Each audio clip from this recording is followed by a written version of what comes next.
Bien-aimés, nous ne devons jamais oublier que nous sommes le résultat d'une œuvre divine. Autant que nous sommes. Même les païens. Un être humain, c'est le résultat d'une œuvre divine.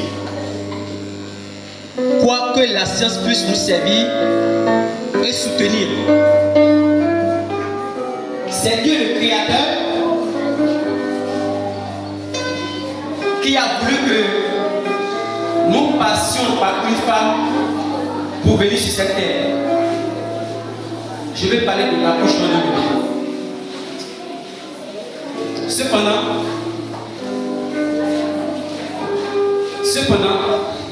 il a souvent fallu un accouplement entre deux individus de sexe opposé. Et après, la grossesse arrive. Autrement, lors de l'accouplement, l'homme, le masculin, dépose une semence sur une partie du corps de la femme. Amen.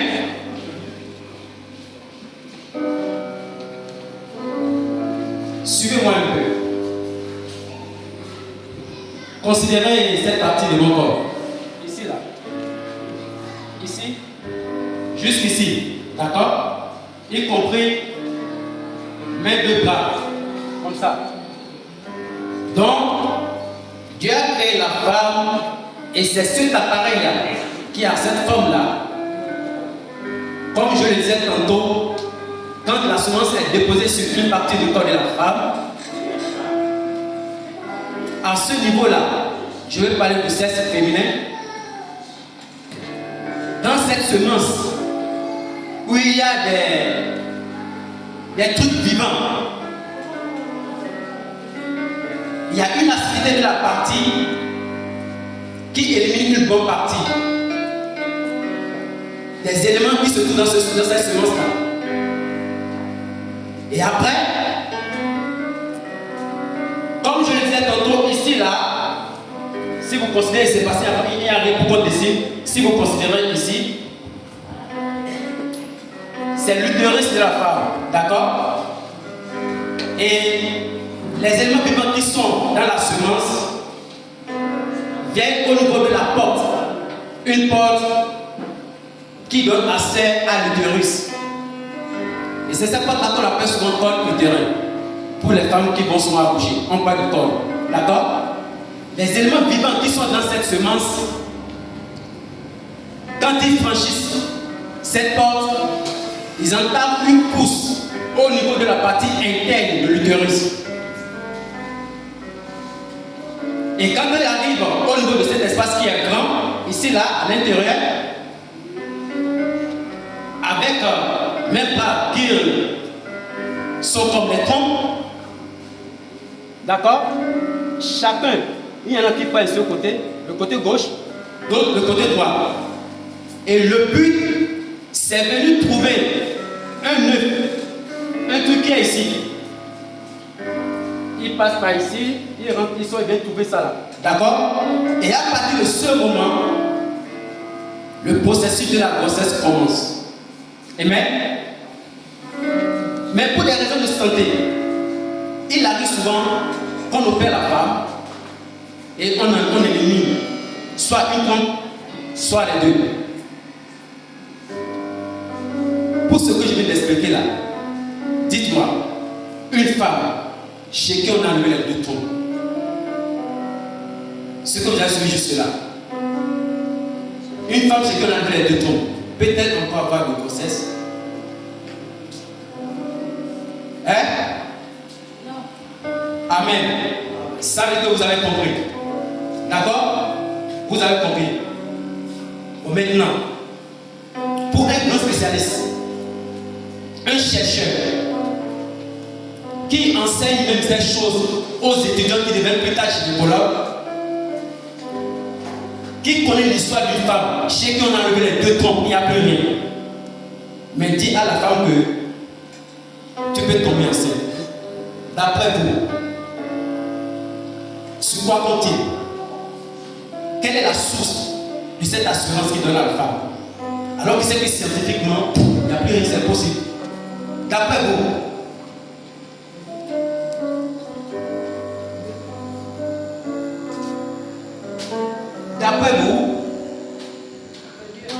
hein? Il n'y a que Dieu. Mais pour que Dieu agisse, c'est quoi? Qu'est-ce qu'il faut avoir là, soit la personne pour que Dieu agisse?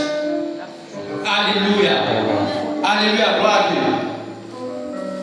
Donc, bien aimé, la foi.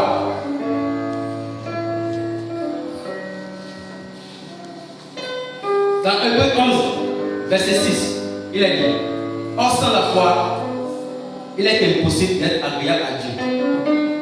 Car il faut que celui qui s'approche de lui croit que Dieu existe et qu'il récompense ceux qui le cherchent. Alléluia. Alléluia.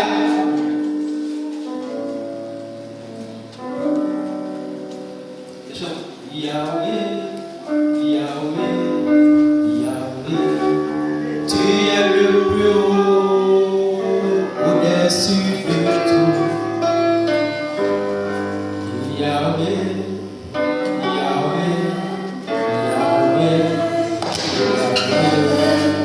tu es le plus haut au-dessus de tout. Allez.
tu lui donnes les louanges, l'action de grâce, malgré ce que tu as comme problème, sans te mettre à te lamenter, à lui poser tes problèmes. Bien aimé, il te trouve agréable. Amen. Il te trouve agréable.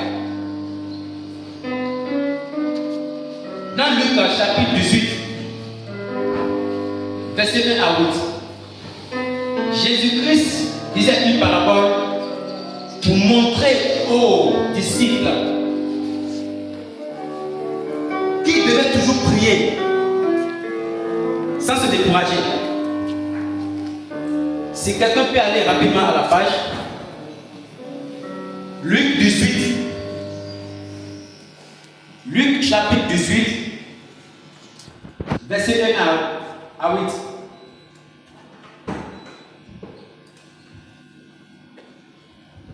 Luc chapitre 18.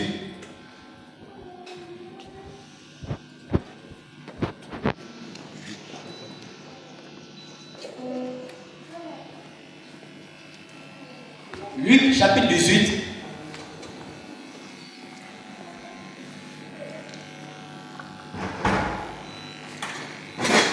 La parole de Dieu dans le livre de Luc chapitre 18, versets 1 à 8. Oui. Jésus leur adressa une parabole pour montrer qu'il faut toujours prier, ne point se relâcher. Amen. Verset 2, il dit, il y avait dans une ville un juge qui ne craignait point Dieu et qui n'avait d'égard pour personne. Verset 3, il y avait aussi dans cette ville une veuve qui venait lui dire, fais-moi justice de ma partie adverse. Pendant longtemps, il refusa, mais ensuite, il dit en lui-même, quoique je ne craigne point Dieu et que je n'ai d'égard pour personne, néanmoins, parce que cette veuve m'importune, je lui ferai justice, afin qu'elle ne vienne pas sans cesse me rompre la tête. Verset 6. Le Seigneur ajouta, en entendez ce que dit le juge unique. Verset 7. Et Dieu ne fera-t-il pas justice à ses élus qui crient à lui jour et nuit, et tardera-t-il à leur égard? Verset 8. Je vous le dis, il leur fera promptement justice. Mais quand le Fils de l'homme viendra, trouvera-t-il de la foi sur la terre? Amen. Amen. Donc, vous voyez ici, il y a un juge qui est méchant. Un juge qui est méchant. Et puis, il y a une veuve qui vient vers le juge pour demander sa clémence, son aide, afin de lui rendre justice. Mais le juge s'en foutait de la femme. Mais la femme persistait. Tous les jours, elle venait se mettre à l'entrée du bureau du juge. Quand le juge vient, il passe, il voit la femme. Il sort, il voit la femme.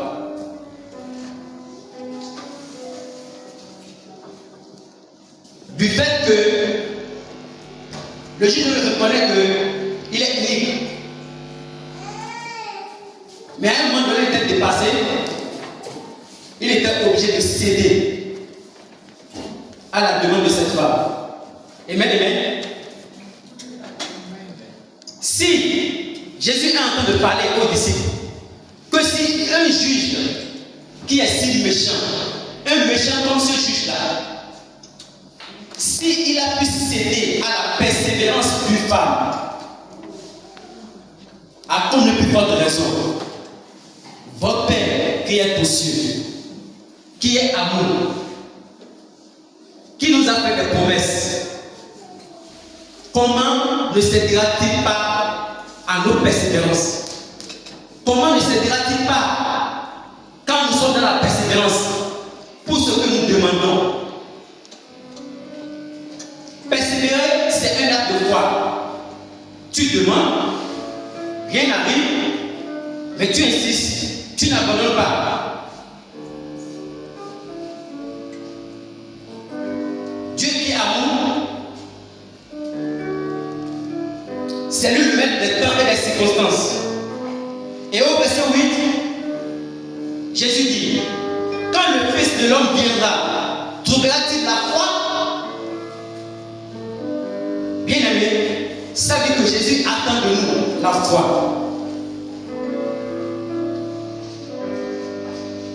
Ce n'est pas la foi que nous parvenons à la crainte de Dieu. Ce n'est pas la foi. Ce n'est pas la foi que nous pouvons espérer être guéris d'une maladie. Même si on dit qu'elle est incurable. Ce n'est pas la foi que le miracle peut s'opérer dans notre vie, dans ta vie, dans ma vie. Ce n'est pas la foi. Jésus attend de nous la foi.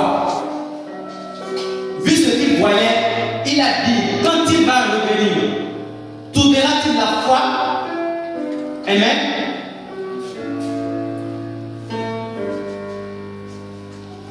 La foi, c'est quand tu crois, même sans voir la chose. La foi, c'est que tu ne vois pas la chose, mais tu espères, tu sais que ça va arriver.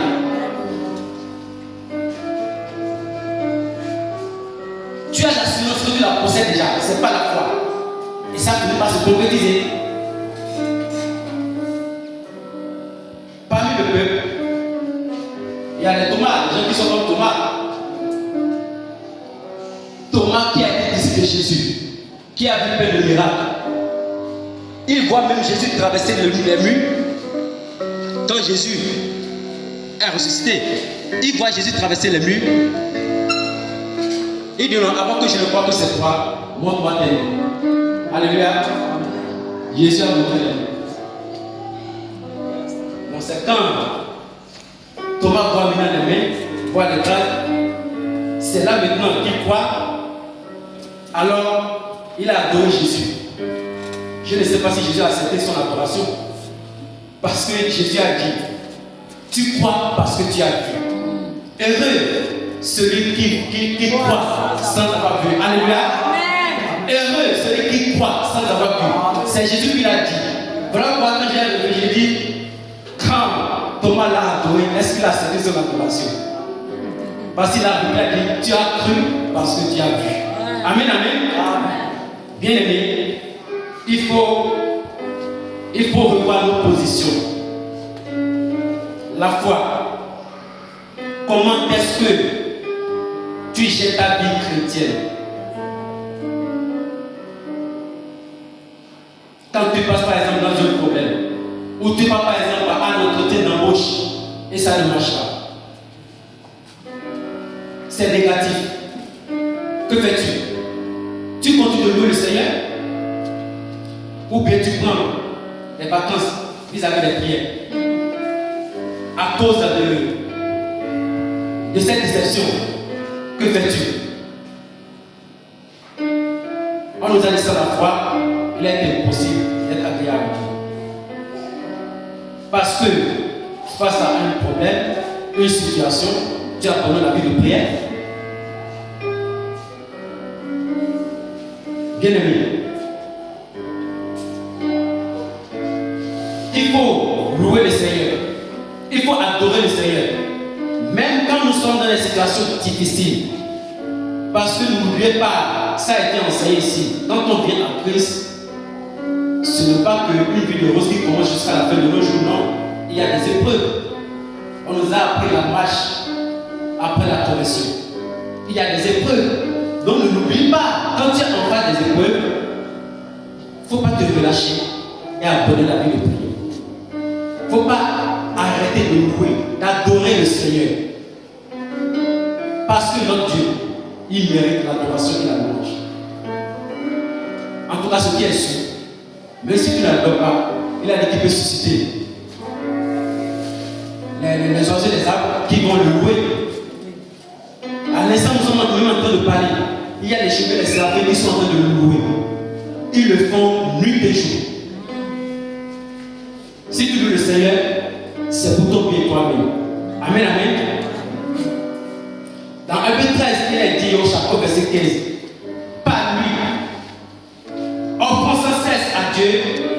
sacrifice de louange, c'est-à-dire le fruit des lèvres qui confessent son nom. Amen, amen. Nous devons prier tous les jours.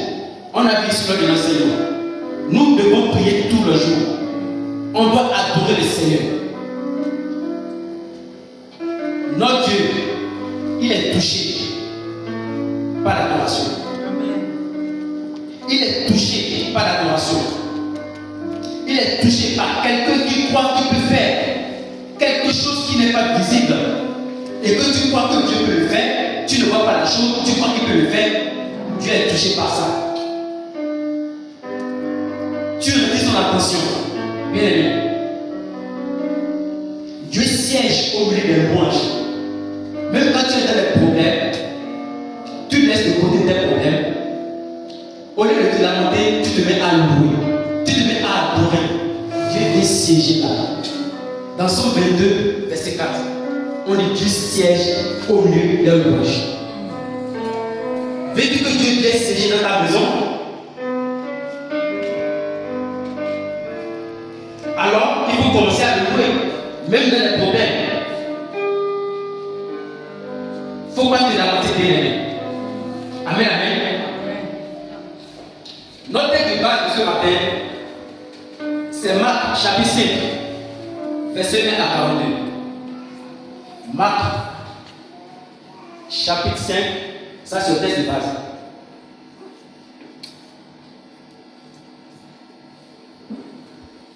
La foi.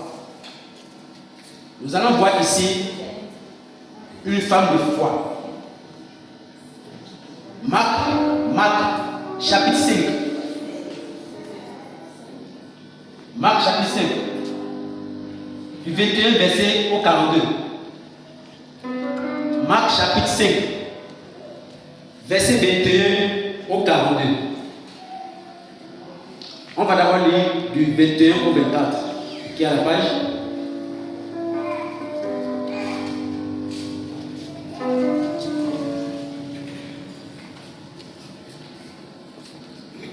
Marc chapitre 5, verset 21. On lit d'abord jusqu'au verset 24. Et la parole de Dieu dans Marc 5, 21 à 24.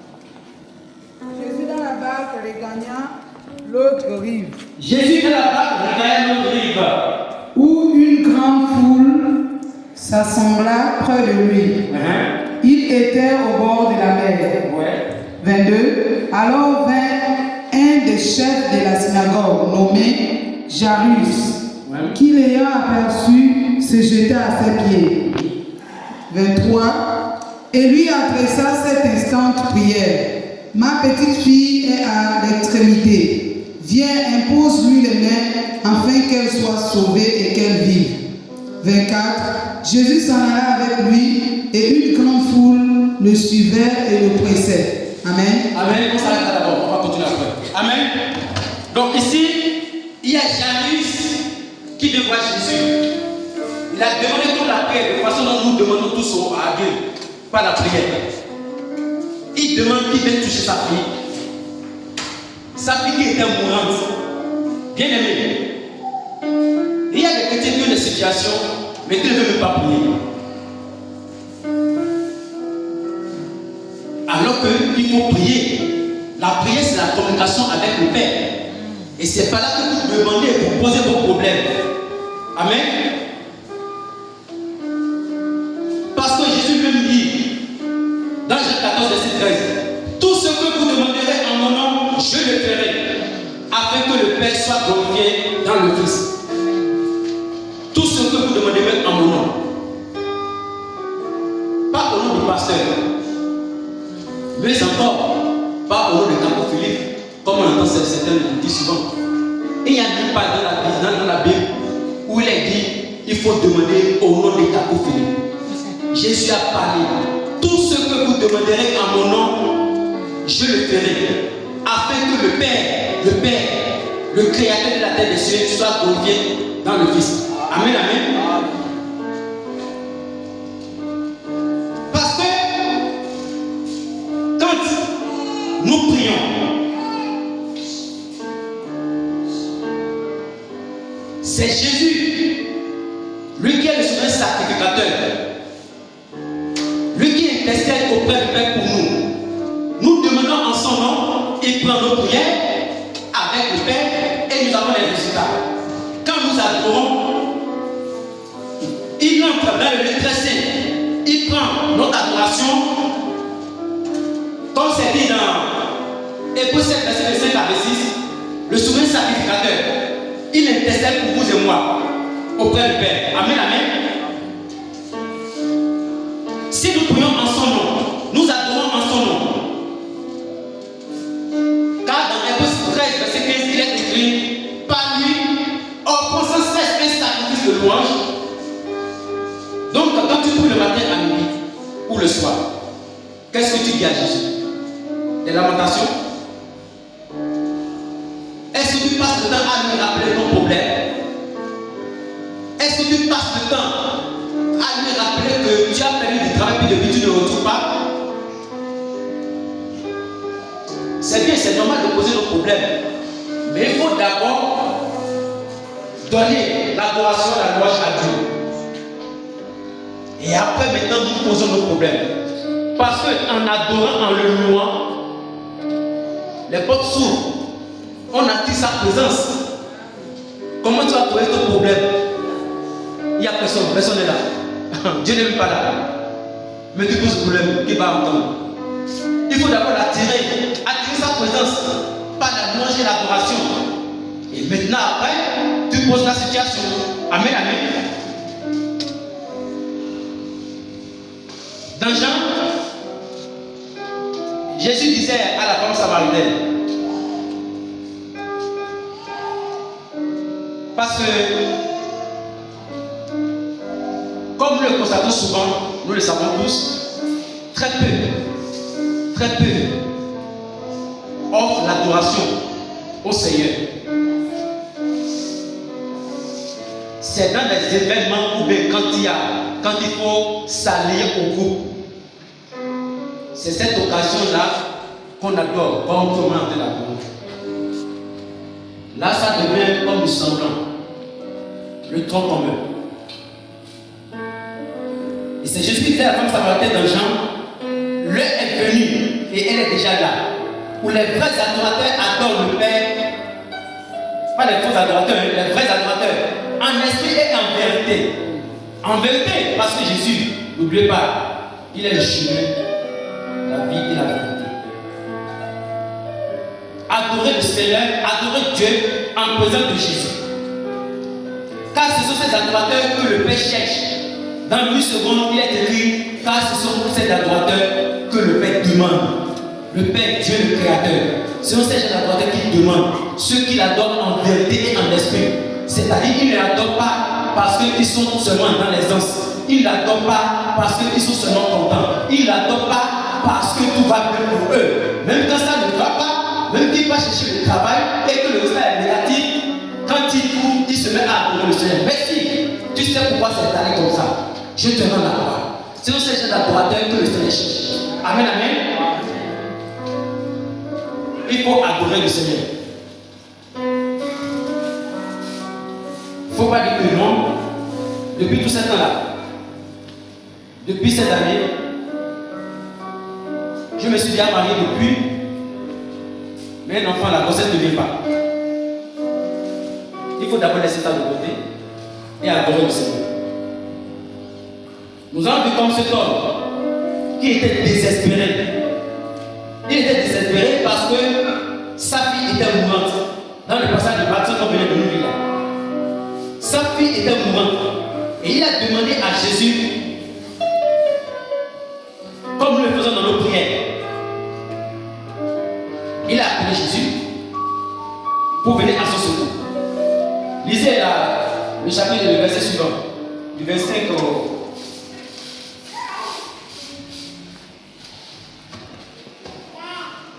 Toujours Marc 5.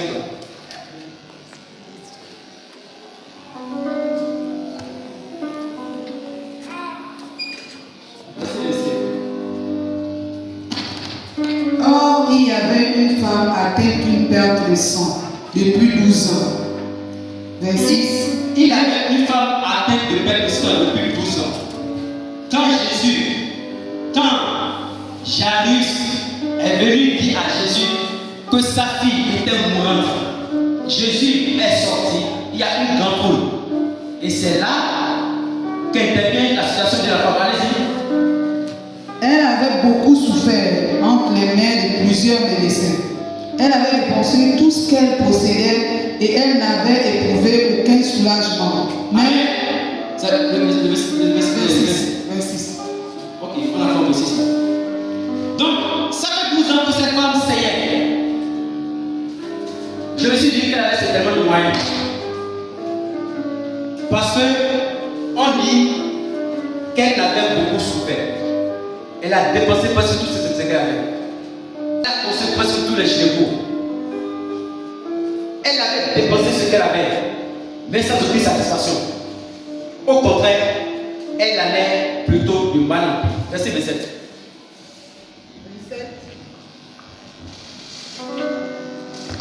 Ayant entendu parler de Jésus, Ayant entendu parler de Jésus, alléluia, un instant. Voici une femme qui a souffert pendant 12 ans en train de saigner.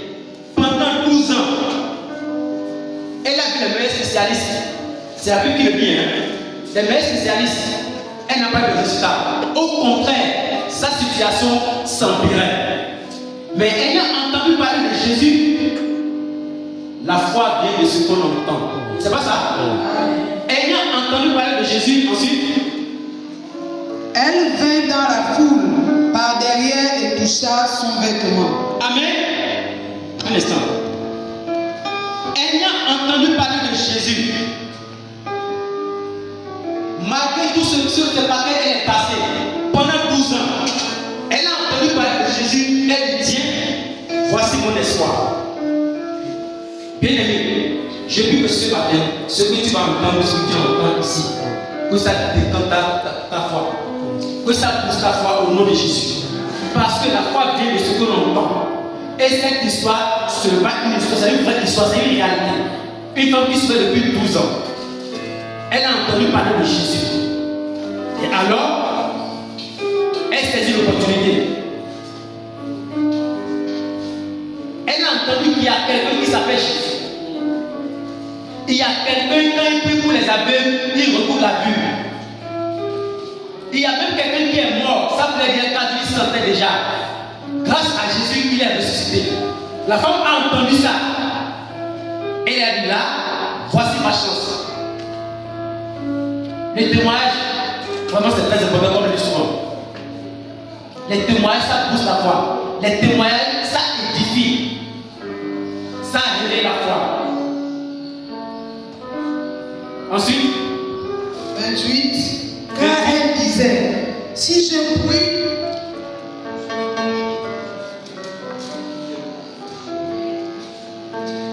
excusez-moi, car elle disait, si je puis seulement toucher ses vêtements, je serai guéri. amen. Elle dit, si je puis seulement toucher ses vêtements, je serai guéri. Alléluia. Si je puis seulement toucher. Nous savons, vous et moi, il y a des frères et sœurs qui veulent que les personnes viennent les toucher. Elle veut qu'on impose la main. On veut que le pasteur nous impose la main, qu'on nous impose la main. Mais voici une femme. Elle dit, si seulement, je peux seulement toucher son vêtement, je serai guéri. Ce n'est pas la foi. Si je peux seulement toucher, je serai guéri. Alors n'oublions pas que au verset 23, il y avait Jairus qui était le chef dans la communauté, qui était venu demander à Jésus de venir guérir sa fille qui mourait. Jésus a accepté, il suivait Jairus, mais cette femme, de la foi, elle était venue, elle a intercédé Jésus. Il y a quand même quelque chose. On a dit que la fille a 12 ans, c'est pas ça? La fille de Jairus a 12 ans, mais la femme aussi souffrait depuis 12 ans. Est-ce que c'est un hasard? La femme souffrait depuis 12 ans. La fille de Jairus, qui était en train de mourir, avait 12 ans. Ça veut dire quoi? Ça veut dire qu'au début de la souffrance de la femme, la fille était en train de naître. Bon, la Bible n'a pas dit, est-ce que c'est dans la doctrine ou maintenant dans l'hôpital? La Bible ne l'a pas dit. Mais ce qui est sûr, souffrait, la fille était en train de croître. Jusqu'à ce qu'à 12 ans plus tard, les deux rencontrent Jésus. Amen. Moi, je dis que ce n'est pas du hasard. Amen, amen. Donc, cette femme qui souffrait depuis là, elle est passée par derrière. Elle a touché le vêtement de Jésus. Amen, amen. Alors que nous savons qu'entre nous, il y a des chrétiens qui veulent plutôt que Jésus vienne les toucher. Jésus vient les retrouver. Tu as des situations, mais tu restes en rien fait. Alors que voici quelqu'un qui est violente. Ça, c'est la violence de foi. Une femme qui a la métrorragie. Un jour, 2 jours, 1 mois, 12 mois, jusqu'à 12 ans. Imaginez-vous la fatigue. Imaginez-vous son état. Imaginez-vous son état. La suite. 29. Au même instant, la perte de sang s'arrêta. Non, est-ce qu'on n'a pas vu la 28? 28. 28. C'était une fatigue qu'on a vue. 28, on avait dit. Car elle disait, je puis seulement toucher ses vêtements, je serai guéri. Hein, c'est ça? Oui. 29. Au même instant, la perte de sang s'arrêta et elle sentit dans son corps qu'elle était guérie de son mal. Amen. Voici la femme qui dit, elle disait, si je puis seulement toucher son vêtement, je serai guéri. Mais elle parlait à qui? Elle s'adressait à elle-même. Ce n'est pas le Saint-Esprit qui l'a indiqué d'aller toucher. Hein? Elle dit seulement, je peux toucher son vêtement, je serai guéri. Parce qu'elle a entendu, et bien elle a réalisé à l'intérieur d'elle-même que si les autres sont guéris, je peux aussi être guéri. Si les autres ont témoigné, je peux aussi témoigner. S'il y a des gens qui ont eu 80 ans et qui ont eu des enfants, même toi qui es là, qu'on est en train de critiquer, que tu ne peux pas avoir d'enfants, tu peux avoir d'enfants, tu peux aussi témoigner. Bien aimé, moi aussi je peux témoigner. Quand il y a des gens qui sont relevés à un moment ne s'y attendait pas, moi-même je peux être relevé. Amen. Pourquoi? Parce que notre Dieu est tout puissant. Il est venu mourir pour nous tous. Et celui qui croit en lui, il a la vie éternelle. Non seulement la vie éternelle, mais il a le pouvoir de devenir enfant de Dieu. Et lui étant le maître, le propriétaire de toutes choses, il peut nous donner ce dont nous avons besoin. Amen, amen. C'est pas ne pas aller appeler Jésus. Bon, peut-être aussi c'est dû à son état, parce qu'elle était probablement fatiguée, comme elle a fait 12 ans dans ce segment. Mais aussi ce que je sais, c'est que dans l'Ancien Testament à l'époque, quand une femme a dans la construit, elle n'est pas autorisée à s'approcher du public. Je me suis dit que est-ce que ce n'est pas ça aussi qui a fait que la femme a dit non, il ne faudrait pas que j'aille. Elle a dit si je puis seulement toucher son vêtement, parce que dans son vêtement, la femme croit qu'il y a l'onction. Elle croit que dans le vêtement là, il y a la guérison. Elle croit que dans ce vêtement, il y a le pouvoir. Amen, amen. Verset 29. 30, ok, 30. Jésus connut aussitôt en lui-même qu'une force était sortie de lui. Amen. Quand la femme a touché le vêtement, aussitôt, la paix de Dieu s'est arrêtée. Alléluia. La paix de Dieu s'est arrêtée. Et Jésus a constaté en elle-même, en lui-même du moins, qu'une force est sortie. Ensuite, il a dit quoi? Et se retourna au milieu de la foule, il dit, qui a touché mes vêtements?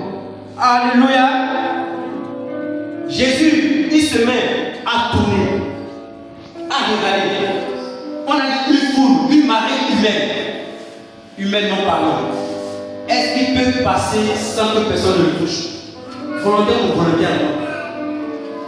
Hein? Pardon, venez l'église.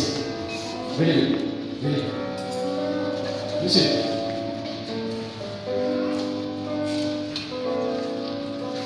Approchez. Approchez. Regardez. Bon, on a juste 50 personnes. On a bien une marée humaine. C'est ça ne pouvait pas les contenir. Hein? Et puis eux tous, mais attention, c'est sur Jésus qui ont vu. Est-ce qu'il est possible qu'ils ne soient pas touchés? Ils soient forcément touchés. Allez-y. Ils soient forcément touchés. Mais comment se fait-il qu'ils constatent et puis se mettent à tourner? Ils cherchent celui qui l'a touché. Ils cherchent celui qui l'a touché. Parce qu'il y a quelque chose qui s'est passé. Il y a quelque chose qui s'est passé. Jésus s'est arrêté. Et puis il tourne, il cherche. Bien aimé, il y a des prières qui retiennent l'attention de Jésus. Il y a des prières qui font que Jésus s'arrête. Il y a des prières, des adorations qui font que Jésus il arrête tout. Et il cherche, il regarde, il veut savoir qui est cette personne qui me donne cette adoration. Qui est cette personne qui me donne cette prière. Bien aimé, j'aimerais que ce matin, que tu revois ta position. Il faut t'approprier la manière de toucher Jésus. N'attends plus qu'il vienne vers toi. Ce sont les violents. N'est-ce pas qu'on dit dans la Bible? Mais il y a des frères et sœurs qui prennent ce passage autrement à l'envers. Ils pensent que parce qu'on t'a giflé, comme il faut rendre. Non, ce n'est pas cette violence-là. La violence dans la foi. C'est-à-dire qu'il y a des obstacles, mais tu franchis les obstacles, tu dis non, moi je dois partir. C'est cette violence-là. Voici cet homme qui est bien fatigué. Depuis 12 ans qu'elle est en train de saigner. On voit ici, non? Quand les gens saignent pendant 2 mois, 3 mois, on voit leur état. Voici quelqu'un, depuis 12 ans, qu'elle est en train de saigner. 5 ans, ça fait 60 mois. 5 ans, ça fait 60 mois. Mais 12 ans. Et puis elle dit là, il n'y a personne pour me prendre, il n'y a personne pour m'aider. Il faut seulement que je touche son vêtement. Et quand la femme a touché le vêtement de Jésus, elle ne va passer inaperçue. Jésus s'est arrêté. Jésus s'est arrêté. Verset 31. Ses disciples lui disent, tu vois la foule qui te presse et tu dis qui m'a touché. Les disciples disent, mais tu vois la foule qui te presse, tout ce monde-là. Comme je viens de le dire, il n'est pas possible qu'on ne te touche pas. C'est que les disciples n'ont pas compris le langage de Jésus. Parce que Jésus était dans une dimension spirituelle. Il parlait d'une touche spirituelle. Une touche qui a créé une puissance. Une touche qui a créé un tout à coup. Amen. Alléluia. Il y a des touches irrésistibles. Bien aimé. Il y a des touches irrésistibles. Il faut changer notre façon de toucher Jésus. Amen, amen. Cette femme-là, elle a employé une stratégie vraiment qui est différente des autres stratégies. Tout le monde ne venait pas devant. Tout le monde voulait que Jésus les voie. Tout le monde dit, oh, hey, occupe-toi de mon cas. Oh, Seigneur, viens. Non. Elle a dit non, moi je ne le fais pas comme eux. Je n'ai aucune chance. Son état, avec cette foule-là, je ne passe pas devant, il n'y a pas de chance. Elle a changé de stratégie. Elle est passée par derrière. Et elle a touché par surprise Jésus. Mais quand elle a touché elle pensait qu'elle le faisait dans la cachette. Oui, bien évidemment. C'est dans la cachette qu'elle est en train de le faire. Parce que ce n'est pas visible comme ça. Elle est passée par derrière, pas par devant comme tout le monde. Bien aimé. Donc, il y a des comportements que nous pouvons avoir qui peuvent surprendre Dieu.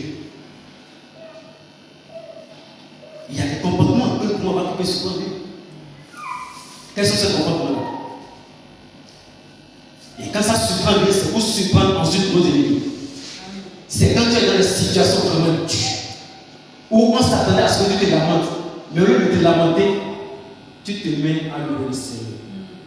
Tu te mets à adorer. Dieu est surpris. Et par le péché, tes ennemis sont surpris. Ils sont dans la confusion. Bien aimé, changeons de stratégie comme cette femme-là. Au lieu de nous lamenter, mettons-nous à adorer. Parce que de vous avoir. Même si tu te lamentes, qu'est-ce qui va se passer? Tu vas faire quoi? Ça va changer quoi? Ça va donner la situation? Non. Non. Autant adorer le Seigneur. Amen, amen. Parce que quand on a dans les situations qui sont compliquées, bien aimé, le diable il est confus. On va parler de la partie dans Chronique, 2 Chroniques, le deuxième livre de Chronique. Vous avez lu ça à la maison. 2 Chroniques, chapitre 20. Vous lisez tout le chapitre. Il s'est passé quelque chose ici. Il y avait en Israël, l'État d'Israël a été attaqué par 3 armées très puissantes. 3 armées très puissantes. D'accord? Et le chef d'Israël en son nom, c'est Josaphat. Et quand Josaphat voit comme ça son national militaire, avec un national qui est en face de lui, 3 armées puissantes, il comprend que là, il n'y a aucune chance de tenir face à cette puissance. Et qu'est-ce que Josaphat fait? Il se prend Dieu. Il commet là sur Dieu. Il sait que là, la seule chose qu'il lui faut maintenant, la seule chose qu'il faut, c'est la présence de Dieu. Amen, amen. La seule chose qu'il faut dans cette situation-là, c'est la présence de Dieu. Parce qu'il n'a aucune force, il n'y a pas de puissance pour faire face à ces armées-là. C'est ainsi qu'il a changé de stratégie. Comme cet homme aussi a changé de stratégie. Josaphat, au lieu de mettre ses armées devant au front, qu'est-ce qu'il a fait? Il a pris les chants, les adorateurs, les chants comme le nom partout, les STI pour ça, et les a mis devant. Et il a donné le top. Ce sont ceux qui étaient devant pour aller affronter une armée qui a la puissance qui a. Ils se sont mis devant et puis ils ont commencé par adorer le Seigneur. Ils disaient ta bonté, Dieu. Ils ont commencé par se retirer jusqu'à la fin, jusqu'au dernier. Amen, amen. Jusqu'au dernier, ils se sont entretués. Bien aimé. Donc dans nos situations qui sont les plus difficiles, c'est un enfant qui est gravement malade. À l'hôpital, on fait bien se passe. Bien aimé, il faut te mettre à louer le Seigneur. Et dans le temps adverse de l'ennemi, il y aura la confusion. Parce que l'ennemi, qui souvent met les choses dans notre vie parfois, pour que nous soyons dans les lamentations. Mais au lieu d'être dans la lamentation, nous nous mettons à adorer le Seigneur. L'ennemi est confus. Il dit, mais attends, c'est quoi? Parce que le résultat auquel il s'attendait, il n'a pas ce résultat, il a le contraire. Amen, amen. C'est quand il est passé par de Jésus, et puis il a touché son vêtement. Et du coup, la paix s'est arrêtée. La suite, moi.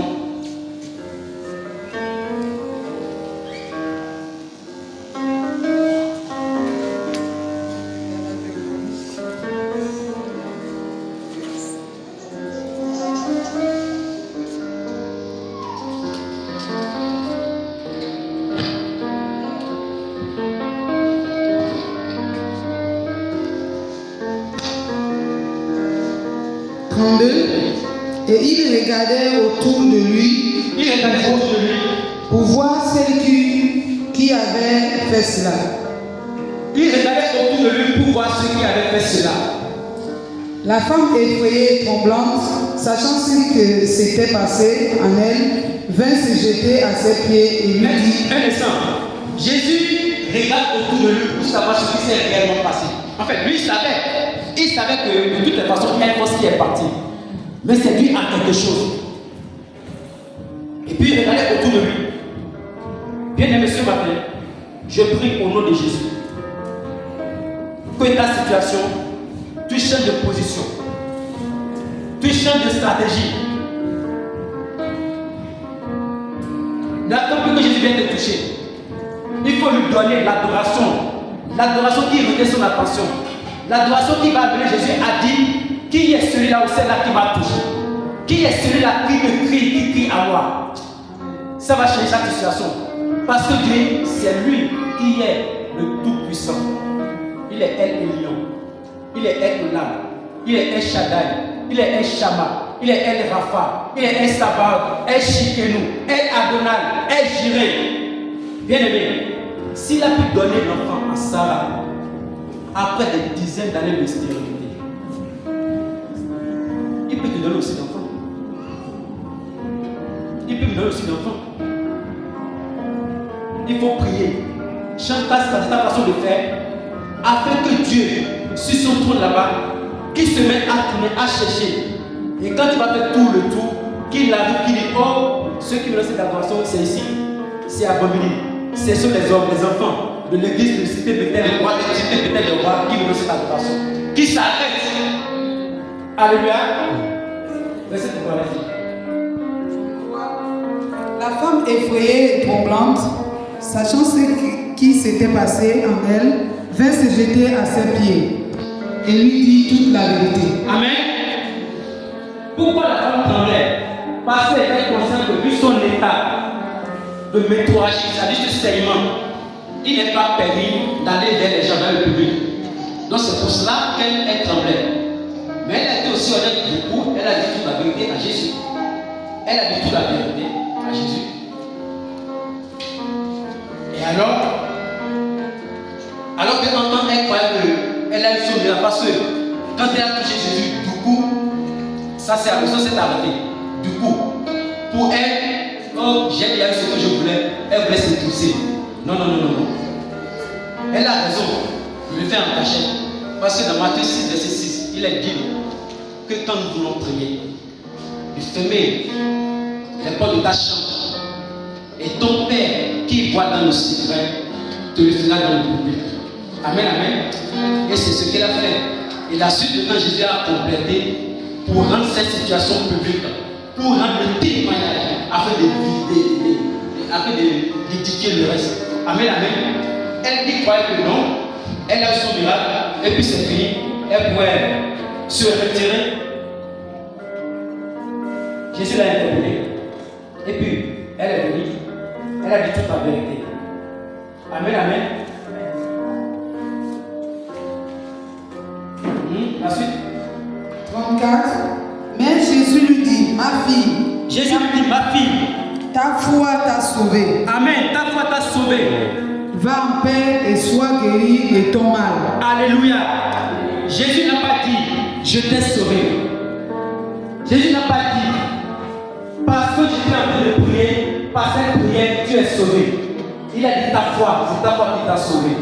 Bien aimé. Il y a des situations dans lesquelles je t'en supplie. C'est ta position, c'est ton apport qui va décanter la situation. Dieu attend de toi, il attend de nous. Il faut que nous ayons quand même la foi. Car la foi, ça change tout. La foi, ça change ton statut. Voici ce qui est passé d'une femme à la perte du sang à une femme guérie, rétablie. Amen. La foi peut changer ton environnement. Verset 35. Comme il parlait encore, suivèrent de chez le chef de la synagogue les gens qui dirent, ta fille est morte. Pourquoi importuner davantage le maître? Quand Jésus parlait encore, rappelez-vous qu'au départ, c'était un chef Jairus qui était venu voir Jésus. Donc Jésus allait guérir la fille de ce chef en question. Et c'est là qu'intervient la situation de cette femme à la perte du sang. Mais pendant que Jésus faisait avec la femme, Jésus disait, ta foi t'a sauvé. Les gens viennent de la maison de ce chef de Jairus pour lui dire que tout est gâté. Ta fille est morte. Tout est gâté. Ta fille est morte. La suite, 36. Mais Jésus, sans se tenir compte de ces paroles, dit au chef de la synagogue, ne crains pas, crois seulement. Amen, amen. Amen, amen. Les gens qui sont venus, ils sont en train de dire à Jairus, ce n'est plus la peine. La fille est déjà morte. Elle est déjà morte. Mais Jésus, sans tenir compte de ses paroles, sans tenir compte de ce que les gens sont en train de raconter, sont en train de dire,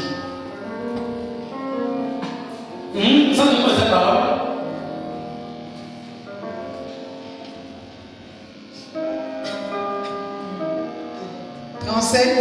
et il ne permit à personne de l'accompagner. Amen, amen. Donc, la peine de l'accompagner, oui. Ce n'est dit, si ce n'est à Pierre, à Jacques et à Jean, frère de Jacques. Amen. Jésus a dit à Jairus de ne pas tenir compte d'abord de ce que les gens sont en train de dire à ceux qui sont venus là. Et il a choisi parmi ses disciples, c'est-à-dire les 12, il a pris seulement 3. Parce que dans le groupe de ces disciples-là, il y a Thomas, n'oublions pas, il y a Thomas. Alors que le principe du miracle, c'est la foi.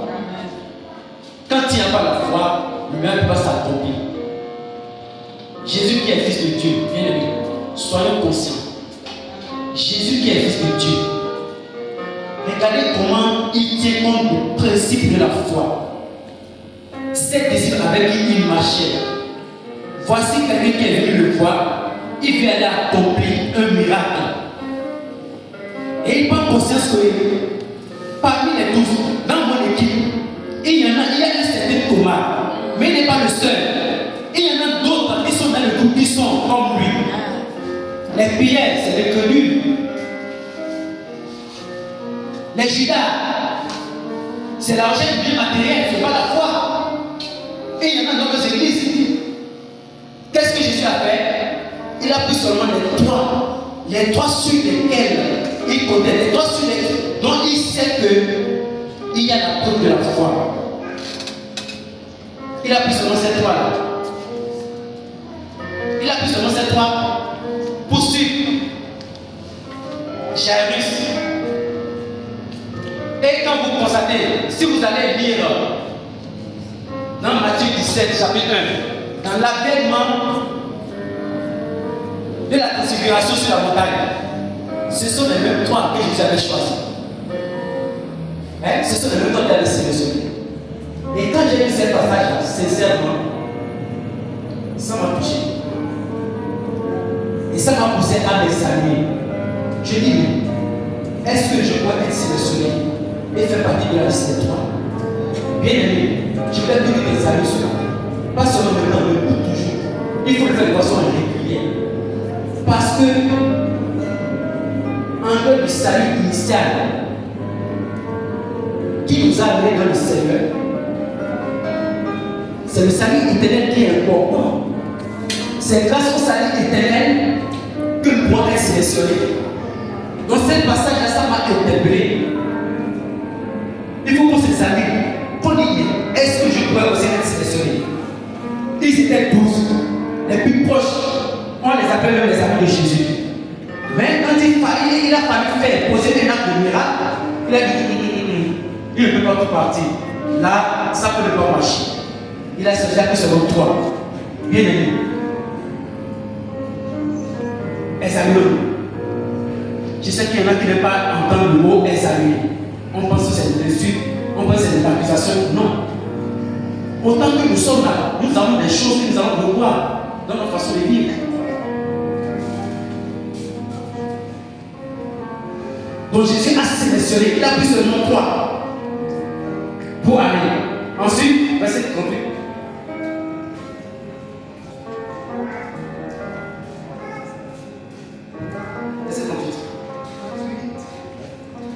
Il arrivait à la maison du chef de la synagogue, où Jésus vit une foule bruyante et des gens qui pleuraient et poussaient des grands cris. Je ne sais pas si vous avez constaté comme moi. Jésus, ce qu'il voulait éviter en sélectionnant parmi ses disciples, il vient dans la maison de celui qui est concerné. Mais là encore, il trouve le pire. Ce n'est pas la Bible qui le dit. Hein? Parce que là-bas, quand il venait, il voulait éviter l'incrédulité. D'accord? C'est pour ça qu'il a laissé derrière lui 9 disciples sur les 12. Il a pris seulement les 3 qui avaient la foi. Mais quand il arrive dans la maison, il trouve carrément l'alimentation. Une marée de foule qui se lamentait. Oh yo, oh mamé, elle est partie, oh, tout ça là. Jésus a été déçu, découragé. Amen, amen. Il a été découragé. Mais il a fait quelque chose, verset 40.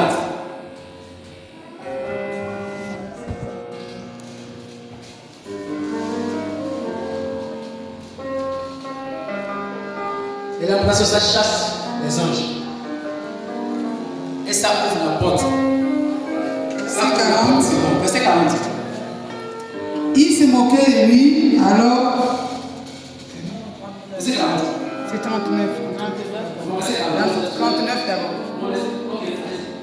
Il entra et leur dit, pourquoi faites-vous bruit? Et pourquoi pleurez-vous? L'enfant n'est pas morte, mais elle dort. Alléluia. Jésus a dit, mais pourquoi faites-vous du bruit? L'enfant n'est pas mort, mais elle dort. C'est une fille, l'enfant n'est pas mort, mais elle dort.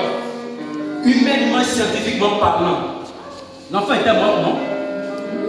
Parce qu'au départ, elle était mourante, mais le temps que Jésus s'occupait de la femme à la perte du sang, ce temps-là, l'enfant est décédé, l'enfant est mort. Mais Jésus dit, l'enfant n'est pas mort. Jésus parlait un langage spirituel. Il dit l'enfant n'est pas mort. Mais l'enfant dort. Bien aimé, il y a des situations dans ta vie maintenant aujourd'hui qui paraissent mortes, qui paraissent arrêtées, où on te dit même qu'il n'y a rien. Je t'apprends ce matin que Jésus dit que ce n'est pas encore mort. Jésus dit qu'il est en train de dormir. Jésus dit que ça dort seulement, ce n'est pas encore mort. Amen, amen.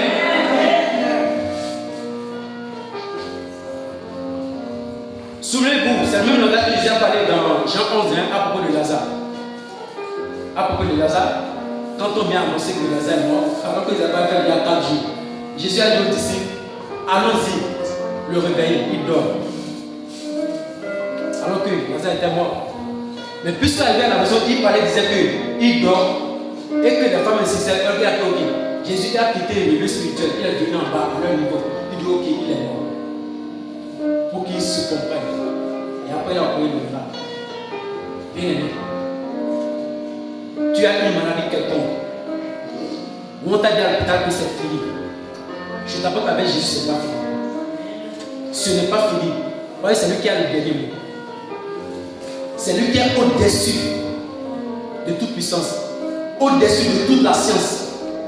Amen, amen. Il te dit ce matin que ça dort seulement. Mais tu laisses Jésus réveiller ce qui est en train de dormir. Amen, amen. Je voulais que ce matin maintenant que vous ne regardez pas seulement la situation de la fille.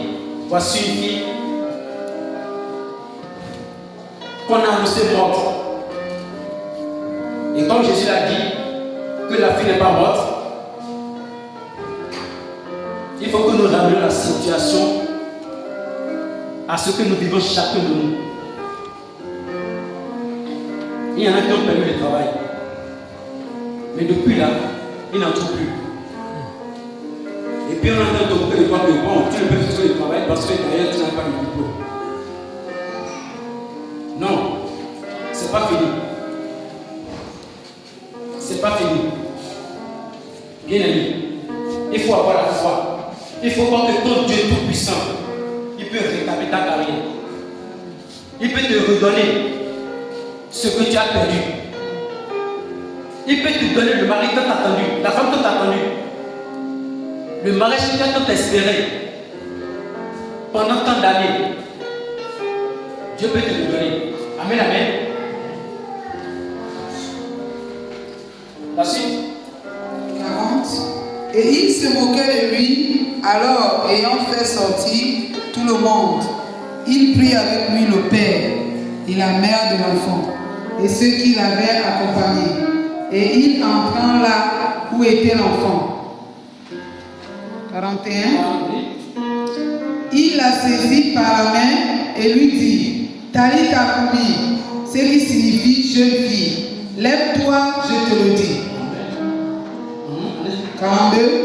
Aussitôt la jeune fille se leva et se mit à marcher, car elle avait 12 ans, et il fut dans un grand étonnement. Alléluia. Amen, amen. Amen, amen. Jésus a dit à la fille, une fille qui était morte, mais Jésus l'a appelée, il a tiré par la main, il dit lève-toi. Parce que pour Jésus, de façon spirituelle, la fille était en train de dormir. Alors que pour toute la foule, Même les parents, c'est qu'il y avait plus, la fille était déjà morte. Mais quand Jésus arrive, il tire la main de la fille, il l'appelle, il dit lève-toi. Aussitôt, la fille se lève. Bien aimé, tout ce qu'il faut, dans tout ce que tu peux vivre, ou tout ce que tu vis maintenant là, ce qu'il te faut, même en tant que chrétien, c'est que Jésus parle dans ta vie. Car si Jésus parle, les vies sont brisées. Si Jésus parle, rien ne peut résister. Quand Jésus parle, même Lazare, après 4 jours, il sentait déjà. Jésus a seulement parlé, il est ressuscité. Amen. Je prie ce matin que Jésus parle de sa situation. Que Jésus parle sur ton problème. Tu as essayé de te délivrer d'un esprit de mensonge, tu n'y arrives pas, il faut que Jésus parle. C'est ma prière. Tu as essayé de te délivrer de l'esprit du vol, tu ne réussis pas, alors que tu es né de nouveau, il faut que Jésus parle. C'est ma prière pour toi. Tu as essayé de te délivrer de la fornication, alors que tu sais que ça t'empêchera d'arriver au ciel. Je prie ce matin que Jésus parle. Tu as essayé de te délivrer de l'esprit de Pombosa. Au nom de Jésus, il faut que Jésus parle dans ta vie ce matin. Tu as fait tout ton effort pour te délivrer de l'esprit d'adultère. Tu ne réussis pas, alors que tu es marié, alors que tu es né de nouveau. Il faut que Jésus parle. Je prie que Jésus parle ce matin. Mais pour que Jésus parle, il faut que toi-même tu sois disposé avec la foi. Il faut que tu lui fasses confiance. Car ce n'est pas la foi que tu peux lui être agréable. Quand il y a la situation qui te dépasse, en toute humilité, tu appelles Jésus. Tu dis que tu ne peux pas. Tu n'y arrives pas. Tu l'invoques. Et il va intervenir. Pour que Jésus fasse des choses dans ta vie, il a besoin de ta collaboration. Il a besoin de ta collaboration. Parce que même le jour où tu as voulu mettre Jésus dans le sein de Marie, il a envoyé un ange. L'ange a discuté avec Marie. Et l'objectif de l'ange, c'est quoi? C'est amener Marie à croire d'abord. Parce que Marie disait que c'est impossible. Moi, je suis vierge. Comment tomber encore enceinte? Sans un homme, comment tomber enceinte? Et il avait une discussion, une échange vraiment profond. Et l'ange lui a dit, mais regarde ta parente Elisabeth. Elle est avancée en âge. Elle est même posée depuis. Mais actuellement, quand je suis en train de te parler, elle est enceinte de 6 mois. Alors, Marie, c'est vrai, Mathieu. C'est alors que Marie a été convaincue. Et comme elle a été convaincue, l'ange a disparu, l'ange est parti. Bien aimé, dans ta situation, je t'assure que tu as quelque chose à jouer afin que ça soit débloqué. Tu dois collaborer avec Dieu. Appelle Jésus dans ta vie. Avec la foi, fais-lui confiance. Alléluia. Que le